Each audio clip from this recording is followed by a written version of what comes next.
Okay, so here's all my Ghostbusters stuff in the new box. I'm gonna turn everything on.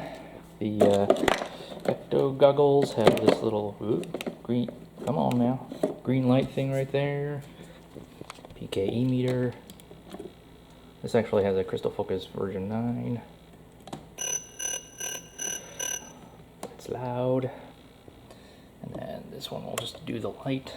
I mean, it does have that thing right there. Whoa.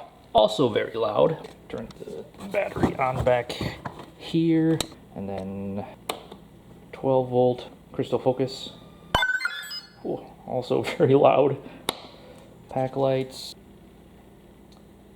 Revamp some of the lighting. I'll talk about that in a second. This is really cool, by the way. Oh, I gotta turn it on.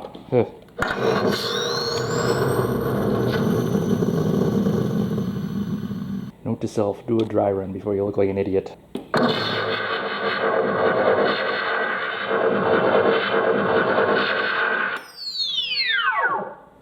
New amp on the proton pack. It's really loud. I'm going to take everything out real quick and then I'll talk about the stuff individually and the box. I wish you could have seen that. I accidentally closed the viewfinder on the camera and I kind of juggled it and I looked like an idiot, I bet, but... Anyway, everything is out. I put it on the table here, which I'll show off in just a minute. Yeah, this was a bar cabinet, and all of these had like shelves and stuff, and there was racks and whatnot for wine bottles and wine glasses and all that good shite. There were 2 drawers. I took one of them out and then put this shelf right here for the pack to sit on. Just a little smoke and mirrors, but in order to keep it from moving all over when it opens, I put a couple of weights in there just for some stability. The doors are on these spring hinges so that when you put tension on them, they'll open naturally. There's a little brace on one side so that when one is closed, then they'll both stay closed. The door lock, since there's a little toggle switch in there, once it's closed, obviously the lights go off. And then there's a manual release button up here, and a little hole for you to stick like a screwdriver to manually trigger it for when the power is off or if the battery dies or something if I'm at an event. I would never go to an event with this. It's running off a 12 volt battery right here, and there used to be a 5 volt going in there, but I decided to not have that anymore. So everything is just 12 volt. LEDs are controlled by a little dimmer right here. You can turn it all the way off too, but otherwise control the dimmings. Speakers are on a 15 watt amp right here, and then the MP3 player. The way the tracks are set up is that there's that pack power on sound, and then there's 15 minutes of silence, just because once the thing is on, it just runs unless you pause it and stuff. All the controls are on the back. Otherwise, the only way to control it is with the remote. Pause. Pretty please, thank you. Side effect, which is kind of cool since it's running off of that, the 12 volt is running off of the amp there. You get a little bit of the light flickers and stuff when the music is playing, which is kind of cool. You can sort of see it. It's kind of scratchy. I think I may have damaged the MP3 player. It's just this little tiny thing right there. I think I may have damaged it when I was installing it, so I got another one coming. It was literally like $6. And it's kind of funny too, because it looked like this little iPod Shuffle copy, and then when I plugged the headsets into it, it literally just kind of fell apart in my hand. If I had bought that as an actual product thing, then I would have been pissed, but I bought it specifically to take apart and put in here, so it didn't bother me too much. So yeah, the MP3 player used to run off of the 5 volt, which was this thing. It was creating a lot of high-pitched squeal and stuff just because it originally ran off of a single lithium-ion battery. A lithium-ion battery is about 3.7, but 5 is just a little too much. So I'm running it off of a 18650 right here. By the way, these are the RF remotes. 30 watt speakers. I got a right and a left channel. And honestly, it sounds pretty good, albeit the little scratchy thing. So hopefully the new MP3 player will remedy that. All of the shelves are purpose-made specifically for the things that they're supposed to store. I think this is the only thing that's kind of negotiable just because of cover tech. Thrower hooks. I don't remember where I got these hooks, but they're rubber coated, so they're nice. And then the bumper down here is some EVA foam with some Velcro straps to hold it in place. The remote. This is an LED badge sign.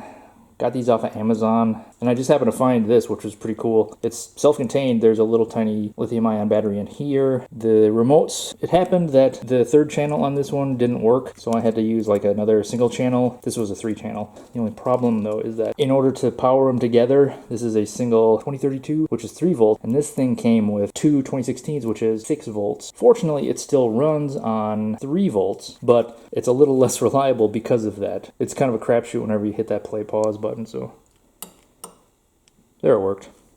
I mean, you can't tell because it's playing that 15 minutes of silence. The backside is, I just sort of left it because I figured that's something Egon would probably do.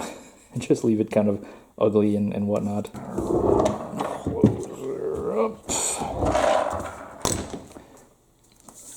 This is just a vinyl sticker that I printed out and then stuck it to a piece of styrene and then cut the whole styrene thing out. So this is actually, you know, waterproof-ish. And then the hazard tape. There's a lot of paint on it, so it's not very reflective anymore. That's me. The radiation patch there, it just seemed to go with the theme of everything. I wanted it to look like it's been sitting for a long time. I really liked the aesthetic that Afterlife brought to the franchise, and obviously a little inspired by it, so let's pretend that this has been sitting on Egon's dirt farm for God knows how long.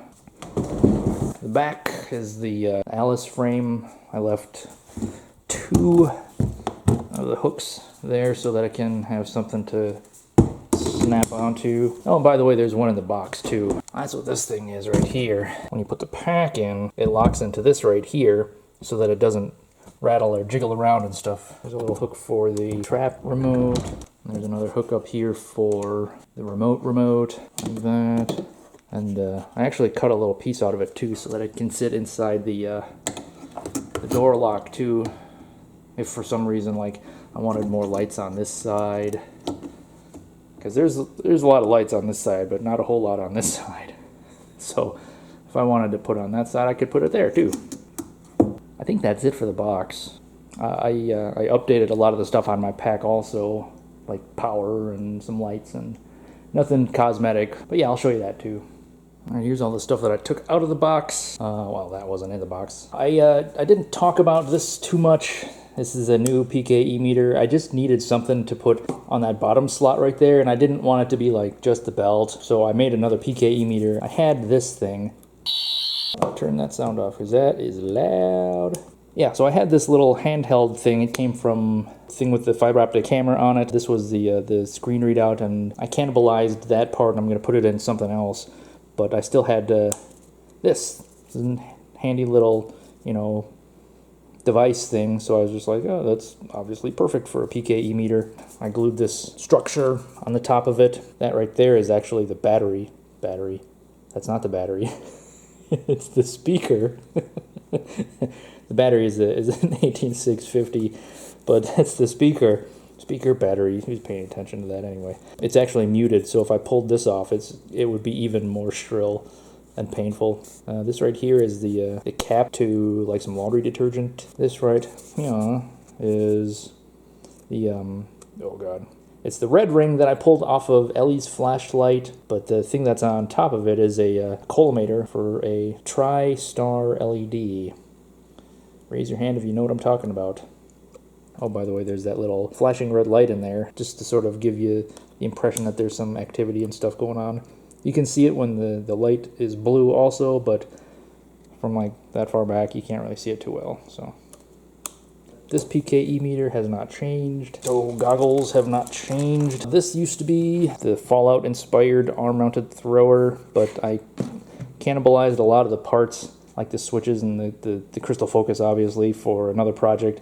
So I might use the arm brace also for something else, but for the time being, I just salvaged the shoulder part. I can still wear it because there's Velcro on the inside here, and if you're wearing a flight suit, then that part can just Velcro onto your shoulder. This hose goes to nothing. I just thought it was kind of cool that this thing is hanging off the side of you.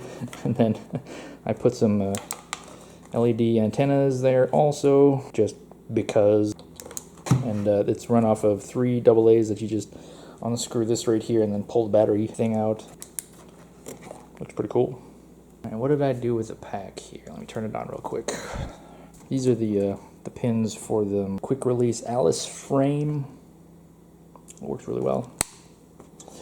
It's run off a 12 volt. Yeah, getting both the 5 volt and the 12 volt in here. Some of the power changes are the 5 volt is actually powering the crystal focus that's running all of the pack lights, and then 12 volt is running the trap and the amp. Let's turn the pack lights on.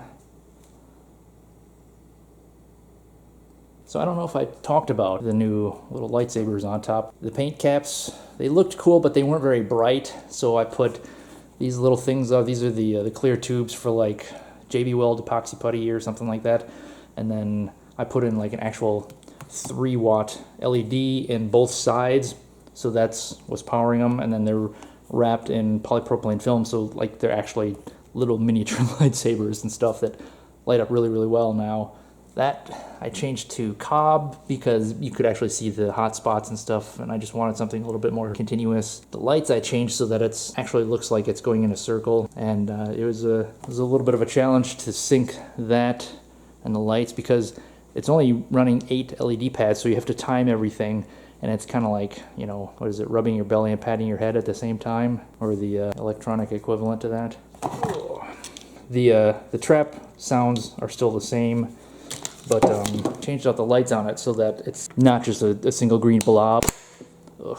So this is all white cob, and purple and orange in there too, because when you look at the traps from the movies and stuff, in addition to the white light, there's like little flecks of, you know, orange and purple electricity, so I figured I'd show that off somehow, and in this case just by putting some purple and orange LEDs in there. But otherwise, trap is the same. Sound bank selection. Proton stream M41A. I put the new Alien Pulse Rifle sound font in here. The 2.0, because it sounds so much better.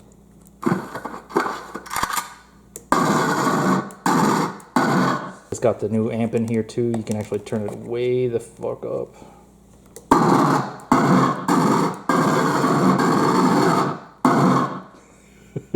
By the way, the 15 watt amp that I put in the box is the same one that I put in here. I pulled out the little Vico speaker, and then I put in another one of those 30 watt speakers in there. So it's super loud now, obviously. I put there's a little piece of EVA foam right here, so you can't actually turn it all the way up.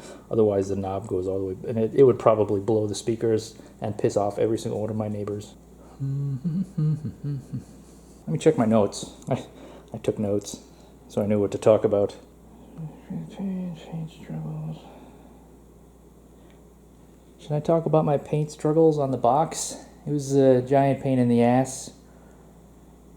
The end. Yeah. I think I got everything, so yeah, that's all my Ghostbusters equipment. See you later.